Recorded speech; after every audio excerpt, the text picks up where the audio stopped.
श्री स्वामी समर्थ. आज तारीख आहे 9 सप्टेंबर. तर आज आहे आपल्या एन एफ पीचं सेकंड वीक. तर आपल्याला N F P setup find करायचं आहे. तर या एन एफ पी सेटअपनुसार आपल्याला कमीत कमी म्हणजे 500 ते 1000 ही रेंजमध्ये पिप्स कॅप्चर करता येणार अशी अशी क्लिअर रेंज बघायची. ती रेंज अप साईड येते की डाऊन साईड येते ते बघू आपण.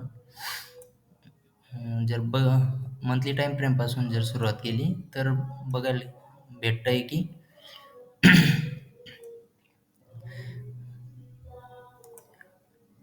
मार्केटने बुल मूव्ह दिलेला आहे, पण अजून त्या पॉईंटला रिट्रेस केलेला नाही.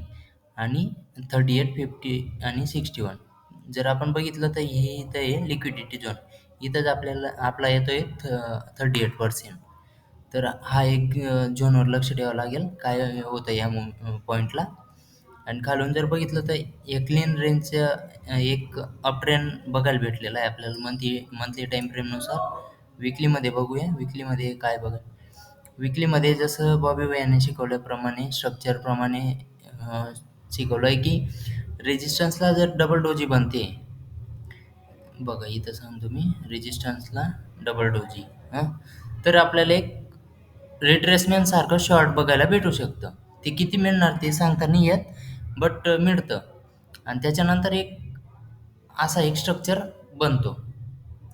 ही एक आहे इथं. कारण की आणि काही सांगण्यासारखं म्हणजे इथं आहे आपलं रेजिस्टन्स. तर रेजिस्टन्समध्ये वरची रेंज क्लीन आहे. आता खालची रेंज वरती मार्केट जाणार तर कुठपर्यंत जाणार ते पण सांगू नाही शकत आपण. फक्त अंदाज लावू शकतो की या पॉईंटपर्यंत. आता सायकॉलॉजिकल झोनमध्ये जाण्याचं मार्केट ट्राय करतं.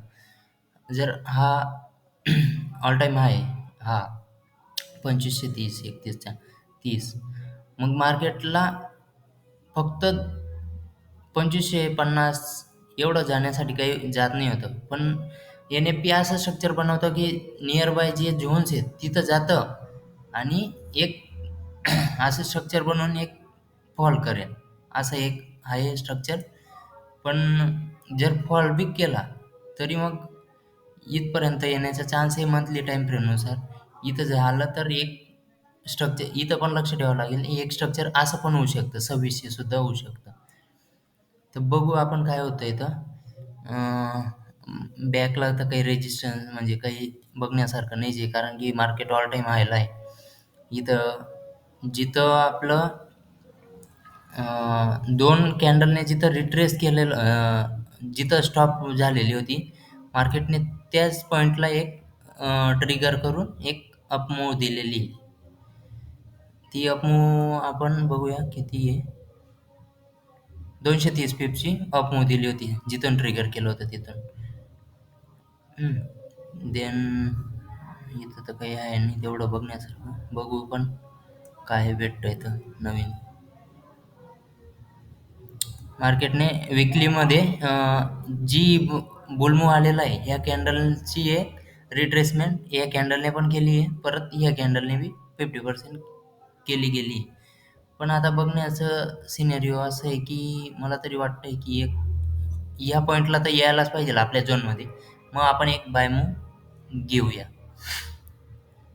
तो बाय मूव्ह आजच असेल असं नाही सांगू शकत की या झोनमध्ये येणारच भाऊ. कारण की मार्केट हे आता साईडवेज पकडून चला, कारण की एकच ठिकाणी कन्सॉलिडेट करता येते.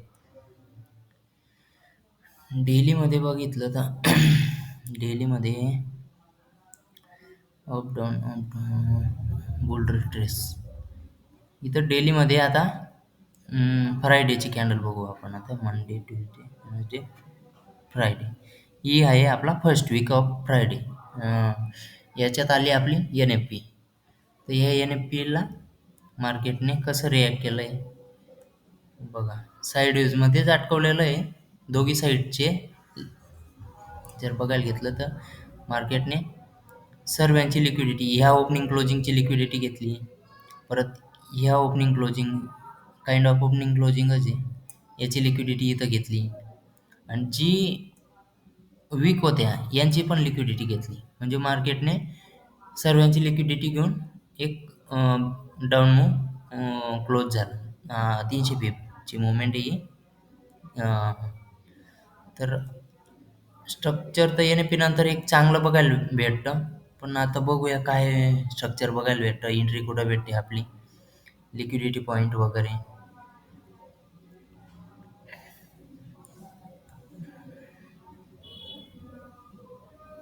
बघूया डेली प्रमाणे काय होतं तर.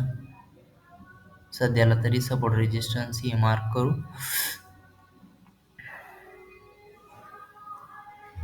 मार्केट एक बघायला गेलं तर हे बघा, एक साईडवेज मध्येच अटकलेलं आहे. पण एक साईड मूव्ह देण्यासाठी रेडी आहे मार्केट अजून. कारण की एन-ए-पी एक इथं बी बघा एन-ए-पी सॉरी इकडं सप्टेंबर ना ऑगस्ट ऑगस्ट थर्सडे फ्रायडे ही बघा एन-ए-पीची कॅन्डल इथपर्यंत गेली, याची सगळी लिक्विडिटी घेतली, एक डाऊन मूव्ह इथपर्यंत दिला, इथपर्यंत. देन हा जर बघायला घेतलं तर एक रिट्रेसमेंट.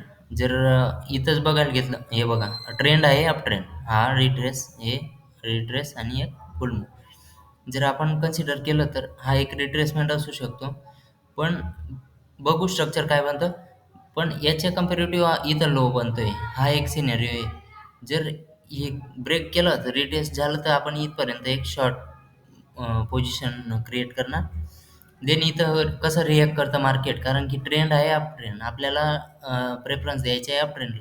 जर इथं मार्केटने स्ट्रक्चर बनवलं तर आपण एक बाय साईड बसणार, कारण की ट्रेंडनुसार बसणार आपण. Trend is your friend स्ट्रक्चरनुसार.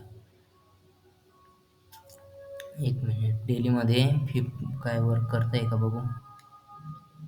Retrace N A P candle एवढे रिट्रेस करू नाही शकत आपण, याला रिट्रेस करेलच असं, कारण की एन-ए-पी ही एक न्यूज आहे ना. बघूया तरी रिट्रेस केलं तर बघू शॉर्ट बाय कुठली पोझिशन बनते तर आपली. इथून एक बाय आलेलं आहे ना, क्लोजिंग तर तिथंच झालेली बरोबर. 4 नुसार बघू आपण की 4 नुसार आपलं काय स्ट्रक्चर आहे. बुल रिट्रेस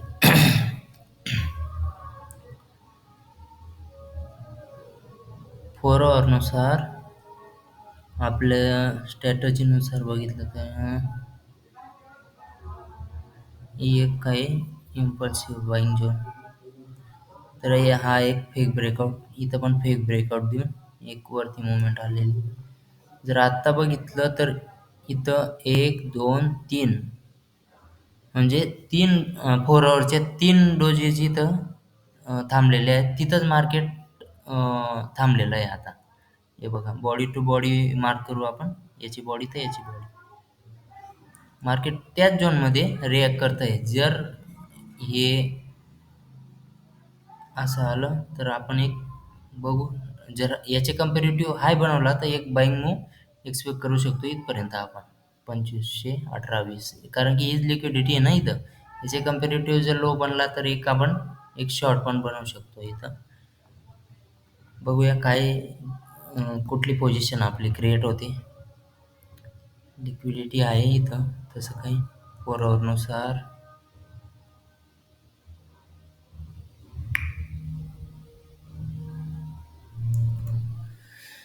बघू काय मुवमेंट येतं, कारण की प्रेशर एवढा नाही दोघी साईडचा दिसतोय. बघूया काय होतं तर मी अपडेट करेल तसं तुम्हाला.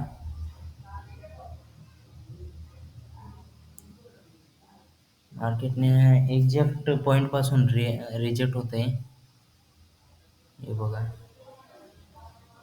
रेजिस्टन्सवाला झोनपासून. बघू काय मुवमेंट भेटते आपल्याला. कॅप्चर तर करायचं आहे आपल्याला एकच ट्रेड, तो पण एन-ए-पी वाला, एन-ए-पी सेटअपवाला. हे बघा किती साईडवेज हे कुठं एंट्री घ्यायची याच्यात तेच कळत नाही. हाय टाइम फ्रेमनुसार बघू आणि कळवेल मी तुम्हाला. Thank you.